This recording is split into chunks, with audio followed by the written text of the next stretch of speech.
Many people are unaware that plugging an iPhone or an Android phone into their in-car system can give them the option of texting, calling, satellite navigation and loads of other entertainment features for free. Now, plugging in with a cable means that you have to keep remembering to plug it in and unplug it. It's quite handy that it charges it, but a nicer option is to get one of these devices, and they are very inexpensive but mean that you can wirelessly connect your car to your phone and use all of the features that it unlocks with Apple CarPlay and Android Auto. The inbuilt system in my car has no satellite navigation at all, so it needs to be provided by a phone. Now, I can use an Android phone or an iPhone, and in this car I can plug in a USB cable and connect it into the phone, and it comes up with Android Auto is available in this car. It's just installing an update now, and I get Android Auto would like to turn on Bluetooth pair and sync contacts, allow your car to access display notifications, so I'll just say next. And you can see in the background I can turn off my phone now, and I have Android Auto. So things like menus, things like voice control, navigate to Bristol, all of that sort of thing works really well. Navigating to Bristol. And this is on an old Android phone. Next time you can also press and hold the mic button on your steering wheel to ask me anything. Yeah, I can also use this button, which I think if I try it, yeah, you can see it comes up. And we can quit out to the Peugeot system, just like that. And I can listen to the ordinary DAB radio in the car while all of that is working. So again, back to Android Auto. But this system of having a cable and somewhere to plug your phone, it's great that it charges the phone, but it's not good if you get in and out of the car and you forget to take your phone and things like that. But this little device changes everything. It is really quite inexpensive, but it means that rather than have a cable, you've got a wireless link in your car.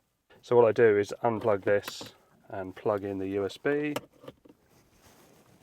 This car basically has a CarPlay socket. And CarPlay is supported in more than 800 models. So all of these models will support the wired version that I've shown. Some of them have wireless built in, but as I found, I had a Vauxhall Corsa as a rental car. So it was a 2024, and it was wireless CarPlay, but the wireless CarPlay was really lazy, and I'd get in the car, start driving off, and then I'd see that it wasn't paired, and so I'd have to play around with it to try and get it to work.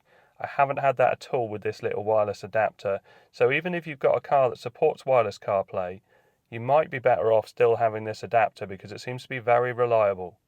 But certainly if you've got a car that is wired CarPlay, like all of these, and you can see some of the dates go back to 2017, 2016 on Suzuki, 2016 on Skoda, Seat. Rolls-Royce has only just jumped on it in 2020. Unfortunately, it's not in my 2015 Nissan Leaf. But Maxus had it in 2015, and LDV. And the same with Android Auto. So if we go for vehicles, so let's pick a popular brand. So we'll go with, say, Citroen. So you can see from 2017 on a lot of Citroen models. So we go Ford, 2017. So a bit later for Android Auto.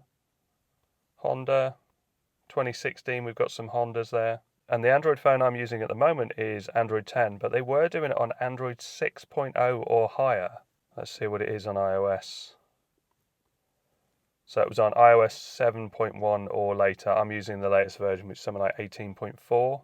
So before you buy a standalone sat-nav or pay to update the sat-nav in your system, think about one of these adapters. Because the experience is excellent on CarPlay. So this is wireless. The phone is in my pocket. So if I was making a short trip, then it automatically comes back on the last system that was on, and in this case it was just on the CarPlay screen. So I can use all the navigation, whether that's Apple Maps or whether it's Google Maps or whether I want to use Waze as well. So that will give me lots of notifications about speed cameras and various different changes on the journey. I have got a DAB radio in here, but if I wanted to use digital radio, I can as well. So that will be using my data from my phone, but it's nice to be able to get any radio station from around the world. Things like being able to find well, this is a petrol car, but in my electric car, things like being able to find a charge point is really handy. You can see WhatsApp is supported. It does think about safety a lot, so certain things are disabled on certain apps. So a lot of it will be via speech, but I use Overcast for listening to podcasts. You can see Instapaper has an ability to read out any of these. So this is stories I would have saved if I've seen something I thought was interesting. I can save it to Instapaper and then I can just tap it and it will start playing that content. Cloud Beats is all of my music but stored in the cloud, so I'm not relying on any other service. I'm not paying for any service, and if I want to play a song I can just tap on it or use speech or anything else. BBC Sounds also has certain podcasts that aren't available on other podcast services, which is really handy. And you can see it is responsive. You know, this is a 2019 Peugeot 2008. The resolution of the display in this car is a bit lower. It's a bit softer than some other CarPlay devices, but it's absolutely perfectly fine. And that's nothing to do with the adapter. This is more to do with the display that's in this screen on this car. And if I want to move around on the map, it's nice and responsive. And again, this is coming wirelessly from my phone, but you can see it's smooth. It's nice and fast to do, and things like zooming in and out, you know, really, really simple. And the Brave browser has a really cool feature on CarPlay where you can store individual videos. So if it's YouTube videos, you can actually store the URL in here and it will start playing the audio of the video. So it won't play the video because obviously it's much safer to not play it. But yeah, really, really handy. And you can see my signal, the time, everything is all displayed there, the battery life.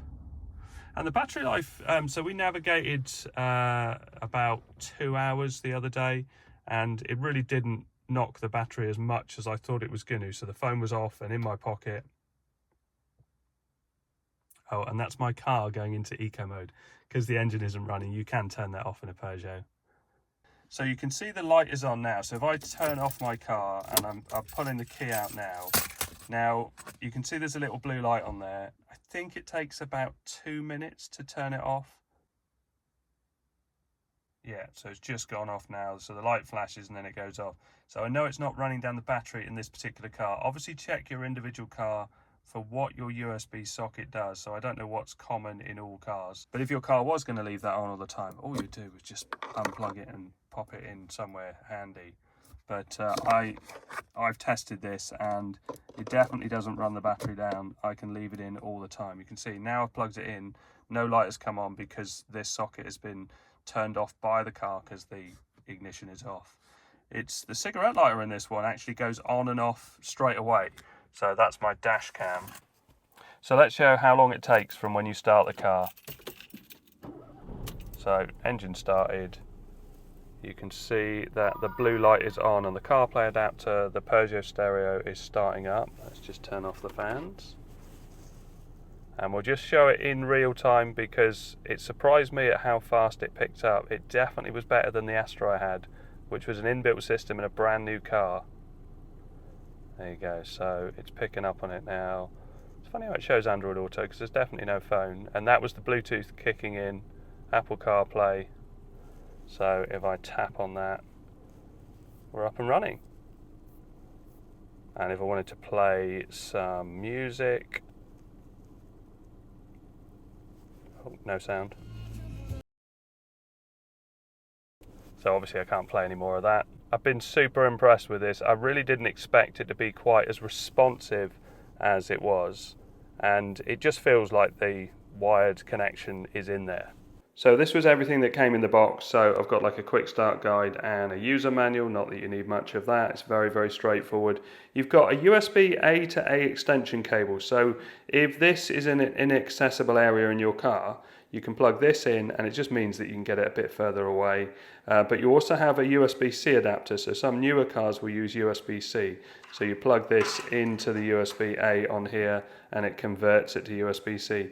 I didn't need either because as you could see in my car, it was a very convenient place for this, but it's an option. And also you have this sticky pad if you're using the cable and you want to stick it down somewhere so it's not moving around. So thanks very much to MSXTTLY for sending me this to test. They did offer it to me a while ago, but I didn't have a suitable car for it. But now I have. I'm really pleased with it, and I've already been using it for several days now, and it's been great. Much better than I expected. Okay, so I hope all this helps. Thanks very much for watching. Please like and subscribe.